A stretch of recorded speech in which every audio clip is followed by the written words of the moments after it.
good evening to Guru Prakash of the BJP, Saurabh Shukla of the newsmobile.in, Sriram Choli, our contributor at Republic of International Affairs, Colonel Arasan Singh Saab, who is a strategic affairs expert, and Brigadier General Nitzan Nouriel, the former director of Counter-Terrorism Bureau at the Prime Minister's office at Tel Aviv. Good evening to all of you, gentlemen.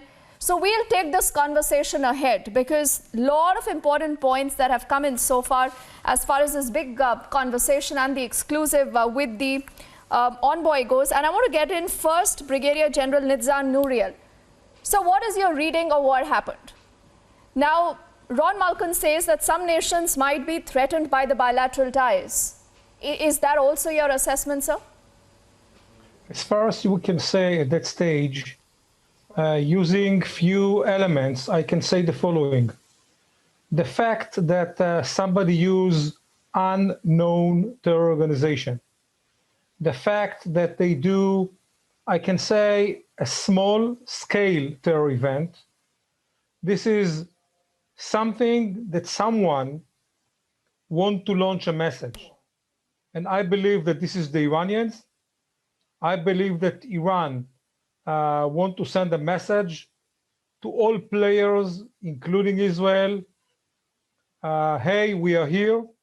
You have to take us under your consideration. There are new options of some new deals because of the new American administration. But yes, that terror event was made by the Iranians using proxy in order to launch a message. You know, I think Brigadier General Saab, that's a good point that you're making, and it's a good note, Sriram, to actually begin this discussion. And, you know, you can't have a debate about the fact, Sriram, that this no longer is anything localized. There is obviously a larger conspiracy here, Sriram, at hand. And how do we see this in the global picture? Deepti, first of all, it's very sad that our soil, Indian soil, is being used by third parties to attack a second party. I mean, we are neutral. We don't have any, bone in this fight between Iran and Israel, which is focused on the Middle East and influence in the Middle East. So, and India has friendly relations with both countries. So, I don't think it's right on the part of anyone to use our soil to do this kind of, terrorist strikes. So, I think we should be conveying a message as our investigation progresses. If it is indeed the Iranians, we should tell them this is totally unacceptable. There was an attack in 2012. You will remember, Deepti, when Iranian agents were suspected and nothing happened. But, Israeli diplomats were injured in Delhi, right here in the heart of Delhi. So I think we have strategic ties with Israel. It's very important to give them confidence. And it's good that Arnab spoke about how the wishes of the people of India are with them, because end of the day, they diplomatic personnel are sacrosanct. You cannot attack them like this, that too using proxies, as the Brigadier General is saying. I mean, we have to really also step up our scrutiny of some foreign elements who may be in our country, but then plotting attacks not against India per se or Indian interests, but against other countries. It has an implication for our image also, Deepti. I mean, our Chanakyapuri, Vasant Vihar areas in Delhi, our diplomatic heart core, the enclaves are prized real estate where, the whole world feels at home there. That's one of the attractions of being posted in Delhi for diplomats. We cannot have a sense of fear or insecurity there. So I think we need to also beef up our own, counterintelligence and to spot some of these activities. Sometimes our focus is always on thwarting terror attacks aimed at India itself. But this is aimed at a third country. So I think that makes it more complex. So we need to cooperate more with the Israeli institutions. Remember, Jewish and Israeli people were actually killed in the Mumbai attacks of 2008. They were hunted down by these Pakistan-sponsored terrorists. There could be an ISIS angle also. Let's not rule out. There are also Sunni jihadist groups, not Iranians, who want Israeli blood and who hate Judaism and who are Jewish values and who are known for anti-Semitism. So I think those kind of elements also cannot be ruled out. Either way, whether it is a Shia jihadi or Sunni jihadi, it's a threat to Israel and also a threat to India's interests ultimately, if not directly to India. So it's something, a matter of great concern for us. We should not allow this cycle to be repeated, and if required, at the highest level, we should convey to whoever. I mean, we cannot convey to ISIS. There is no leadership with whom we have legitimate links. But if it is Iran, definitely we should, confront them and tell them this is not the way we have friendly relations. If we are going to buy your oil, if we are going to invest in Chabahar port, you cannot misuse our hospitality here in India and carry out these kind of acts. So I think there needs to be a multiple messaging, a diplomatic and also counterintelligence. I think that's the key to stop these kind of activities, because this is obviously being done by trained people. If it's an IED device, it's being done by people who are capable of carrying out, much bigger. And if the note that was mentioned in the media says this is just the trailer, then what is the picture? Are we waiting for something worse? I think we cannot allow this to happen on Indian soil. We are neutral in this.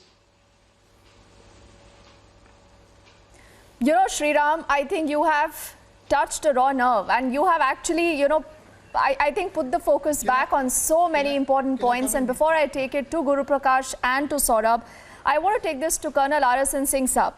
Now, Colonel Saab, Sriram speaks about what happened in 2012. So I want to understand from you whether you do see some kind of a similarity between what happened in 2012 and now. And the other important point is, the touching of the reference of 2611. I think that's, again, a very important point that Sriram just spoke about, sir. I mean, how do you look at these two perspectives, and what should be the road ahead? No, I think whatever happens in West Asia has always had reverberations in India. You just can't wish away that. I mean, I know there is a Israeli diplomat sitting here, but that is our domestic reality, that it does have reverberations here. We have both Sunni and Shia populations. And absolutely right. Last time we remember that, when they tried to put a magnetic bomb in a car, and then before that also something had happened. But the fact of the matter is that somebody chose this timing was very, very sinister. That is the Republic Day, our forces were stretched, and given our own, domestic, agitations that are going on, the, security forces were, so the timing was very, very sinister. And there are people who are not happy with the Arab-Israel, emerging bonhomie. The Iranians would be obviously. I mean, it is nothing great I am saying, but Iranians would not be very very pleased with what is happening, emerging bonhomie between Israel and Arab. And so therefore, in the Islamic world, and I dare say the Islamic world, there are people who are not happy with these developments. But I, as an Indian, and belonging where we respect all faiths, I think we have never made, and if somebody has made a mistake of not honoring a faith that is more than, say, 4,000, 5,000 years old, and investing everything in a faith that is 1,400 years old, or maybe, I think we are past that kind of a narrative. And maybe that narrative must be hurting people here and in the Islamic world. So there are pan-Islamists all over the world, and India is no exception. So if you ask me the road ahead, I have always said that the road ahead lies in Indianizing in Indian Islam. How do you do it? It's a big ideological challenge. It is not going to happen, if you persist with the present narrative, it is not going to happen. Somebody has to really ideologically challenge it. Remember, on this same ideological issue, you split into two countries, India and in Pakistan. So nobody should sell the idea, that the ideology is dead. No, it is not. So therefore, what is the changes that are sweeping changes in West Asia? It will have reverberations in India as well. And remember, with West Asia, even in the 18th century, we have funded projects. The rulers in India have funded projects in West Asia, including a canal in Iraq, which is also known as the Hindia Canal. It was funded by the Shia rulers of Lucknow. So this is going to happen. The timing is very, very sinister, and I really can't dissociate with what is with the overall or a prevailing security situation given the whatever is going on in the country at the moment. All are aware of it. Okay, and before I get Brigadier General Nizam Nouriel again to comment on the West Asia region and whether he believes that these attacks are by those seeking a destabilization in that region, and I know, Guru Prakash, you haven't spoken, but I want to give our netas the last word today. So bear with me on that, Guru Prakash. I want to go to Saurabh now. Saurabh, I want you to opine a little bit more on India-Israel ties, because Ron Malka today made it very clear. He said, see, this is an attack on those ties. Now, for our viewers, I think there is just this little bit of information, Saurabh, that will do well to make that very clear. India is the largest buyer of military equipment from Israel, which in turn is the second largest defense supplier to India after Russia. So India then is also the 10th largest trade partner of Israel, third largest from Asia. So clearly, you're looking at that bonhomie that still continues between India and Israel. So Saurabh, what is your take on that very aspect that we heard from the ambassador? I'll tell you what, India and Israel are two resilient countries who have been victim of terrorism like no other nation. And our people, our governments, our security agencies have had this resolve to fight terrorism at all corners wherever it exists. And I would say that this incident, I have a different take. It will only strengthen our resolve to go after those who threaten our democracies, who threaten our people, and certainly those who were behind this attempt will not go unpunished. I can tell you, you have Brigadier on the program, Ambassador spoke to you a short while back, and I can tell you, because our security ties, our intelligence ties today, our defense ties, our people-to-people ties are so good that we know how to defend ourselves, how to defend this partnership and this relationship. And obviously it was no coincidence that this attack was aimed on the day of the anniversary of our ties. India and Israel, even more, our indomitable courage, our strength will be further strengthened because we have to fight terrorism together and we face common enemies. We know, I don't want to spell it out, but I can tell you some of the countries which are trying to target, they pose as much danger to India as they pose to Israel and vice versa. That's the reason it's time for a common strategy. And I would say that we are in a new India. We realize a new Israel. Wherever there are terror epicenters, we need to flush them out together. Time is there now. It's circa 2021. We have been restrained for long enough. We have waited long. But if there are ties which point out to certain terror groups, we should not hesitate to make sure that we mount strikes wherever they occur. They can be, there are already covert, mechanism in place. You have RSN Singh, who is expert. He knows it. But we know that there is capability. It just requires political resolve. Because if it is proved there is a certain country behind it, we must make sure that they get the right message. Deepti. Oh, absolutely. I think you've put that up very well, Saurabh. And I then want to take this to Brigadier General Nizam Nouriel at this point. Because, Brigadier Sir, we are speaking about the West Asia region. Now, these attacks are by those seeking destabilization in that region. Break that down for our viewers. Where do you see this entire, issue now going from here? We need to go into the past and remember that the Iranians, and I keep speaking about the Iranians, because whenever they need, they use this area in order to launch terror attack against Israel. They did it in India twice, they did it in Thailand, they did it in other places, and it's a place which is in a way easy for them, and I'm not going to blame all the Muslims, I'm not going to blame all the people, but it's easy for them because they have sleeping cells, they have enough small groups that can support them. And again, unfortunately, with good money, they can buy people to deliver and do things that can create those terror events. The Far East was, and unfortunately still, a place which the Iranians and other bad guys are using as a playground in order to launch terror events, not only against Israel, but also against the Israelis.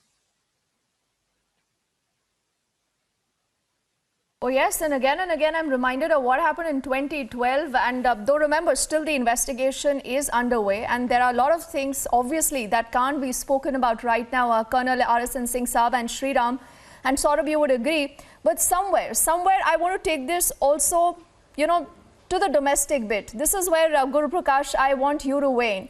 Now, isn't this a huge security breach? Because anyways, I mean, outside the Israeli embassy, you just cannot go. There is so much of security that you anyways see there. And that area is just about, I think, less than 2 kilometers away from where the beating retreat ceremony was already on. Now, what is it on the investigations and the links so far, Guru Prakash, that you can share with us? No, certainly. I entirely agree with a few of the previous speakers that the day and the timing was of essence. It was the 29th anniversary of the establishment of the full diplomatic relations between the two countries. But let me also say this very clearly, that security, both internal and external, has been one of the top most priority of the central government. You see, in the last 7 years, we have successfully clamped down on the radical elements. We have seen no significant terror attacks in the last 7 years. And for that, we need to motivate our security agencies who have been phenomenally on their foot guarding the entire country. Let me also say this, that the government is dealing with topmost precaution. Our External Affairs Minister, Mr. Subramaniam Jaishankar, has spoken with the External Affairs Minister of Israel, Mr. Gabi Ashkenazi. Our Secretary Foreign Affairs, Mr. Harshvardhan Shringla, is in constant touch with his counterpart, Mr. Ushpetz. So I have full faith and confidence in the capacity of our investigative agencies. I would wait, and we would wait and see. It would be out as soon as possible, and we would take the strictest of action. But let me also tell you that there are certain anti-India interests who are uncomfortable with the growing stature of India globally. You see, through Vaccine Maitri, more than 75 countries have reached out to us, and they're being vaccinated with the vaccines which has been manufactured in our country. In terms of health diplomacy as well, India has successfully established its name and is on its way to becoming a Vishwaguru. So there are certain elements within India and obviously outside India as well who are inimical to the interest, but we have taken a note and we are dealing with it with topmost priority and precaution. Deepti. You know, at least today, Guru Prakash, you know, I did not want to interrupt you because I promised all of you gentlemen that this is not going to be a debate. This is a discussion. But, you know, I again want to pull you back, Sriram, to what you were saying. Now, you also made that ISIS reference, Sriram. Now, the Indian Prime Minister, Narendra Modi, was the first sitting Prime Minister who visited Israel in the year 2017, if I'm not wrong. Now, ever since 2017 to today, till date, you have seen this relationship only and only growing stronger. Who are the enemies of this relationship, Sriram? Let's name them. Deepti, you know, in the past, before Prime Minister Modi came to power, there was a politics based on appeasement of certain groups, and distance from Israel was seen as necessary to appease these domestic groups. And frankly, we have 200 million Muslims in this country. Most of them do not share this view. But there are some, selfish so-called leaders of this community who have been appeased in the past by distancing ourselves from Israel. So once Prime Minister Modi came in and said national interests first, we will deal with Israel because it's mutually beneficial for India, and it also it enhances our security. So I think, and by the way, Israel does many other things, agriculture and startups, and there's so many other areas besides defense where India benefits from cooperation with Israel. So these so-called moral guardians of a certain community came forward, and they have been creating this notion that it's bad for us. Why are we abandoning the Palestinians? We did not abandon Palestinians. Even today, we finance the Palestinian Authority in Ramallah. So India has a balanced position. We did not abandon Iran. Even now, we need Iran for Chabahar and for our Afghanistan strategy. But they are not willing to understand that. For them, Israel is persona non grata. For them, Israel should not exist. It's not only the Iranians. We have some radical elements in our country who still say that Israel is illegitimate and does not have a right to exist. So they share the view of annihilation that the Brigadier General is talking about in some of the hardline Iranian state agencies. So what I'm saying is, but they are marginalized. In the last 6 years, our mainstream Muslim community has come forward. They have no issues. They are Indians. They believe in Indian national interests. But some of them are being ideologically misguided. So I wouldn't be surprised. Let's see what the investigation comes up. I wouldn't be surprised if there is a foreign hand, but with complicity of some of these radical elements within the country who want to destroy our image, as Guru Prakash is saying, and who want to create a sense that India is not unanimously in favor of the relationship with Israel. They want to try and break the strategic partnership we are building with Israel. That is why you have this date, the coincidence of the date of the diplomatic relations, when we normalized diplomatic relations in the 1990s. On the same date, the attack was carried out in Delhi. It was a symbolic move. Terrorists generally choose dates very, very cleverly to send across a political message. We don't want the India-Israel relationship to go forward. We don't care about India's national interests. That's what these groups are saying. That's why we need to fight them. That's why we need to uncover them. And that's why it's very important. It's not only a law enforcement issue. This is about our strategic autonomy to make the choices of who should be our partners in the world. So this is a foreign policy question. So it's right that Dr. Jaishankar is involved now. We are creating assurances and confidence in the international community with the Israelis. But at the same time, domestically, these so-called leaders who radicalize youth and push them towards ISIS or towards anti-Semitic and hatred of Jewish people, they need to be outed, they need to be brought out, and they need to be reformed or kept aside, because otherwise this cancer may spread. We will have more, and already from Kerala, a number of youth have gone to fight in Syria in the name of jihad for ISIS. From North Kerala. So there is a problem in our country. It's not a huge thing. It doesn't represent all our Muslims, most of whom are nationalistic, but the ones who are the bad apples, we need to corner them, we need to isolate them deeply. That's the only way to prevent recurrence of these kind of unfortunate incidents. Oh, absolutely. And I'm sure the agencies are actually doing that. And before I come back to you, Saurabh, and then to Guru Prakash, a brief word with Colonel RSN Singh Saab. Now, Colonel RSN Singh, where does US come into the entire picture? Now, ever since, you had seen Donald Trump, he had an America First posture. With Joe Biden, clearly, now there are hints that he's going to continue with the pursuit of the Abraham Accords. What does this mean for the relationship and the peace in the particular region? No, I've always maintained that what Mr. Trump achieved in West Asia was something impossible. Was impossible. The world, I think, if for just what he did in West Asia, that gentleman deserves a Nobel Prize for peace. If you know the history of West Asia, phenomenal, phenomenal. I mean, it was something unthinkable that somebody could bring about such a bonhomie between the Arab world and Israel. Well, he's gone. I have no issues about that. I mean, it's a democratic country. I mean, heads change, and I don't know what will be the posturing of Mr. Biden as far as. But let me also tell you, I belong to that constituency where I feel that any country, and that is including Israel, has every right to take any action for its self-preservation. Any action. I mean, just because You cannot do it, or some other country cannot do it. You can't grudge, I mean, for the methods that they choose. Because after all, I mean, the government of the day in Israel is responsible for preservation of its people and the security of its people. So to that extent, I have got no issues at all. The second thing is that you are talking about messaging. Messaging to whom?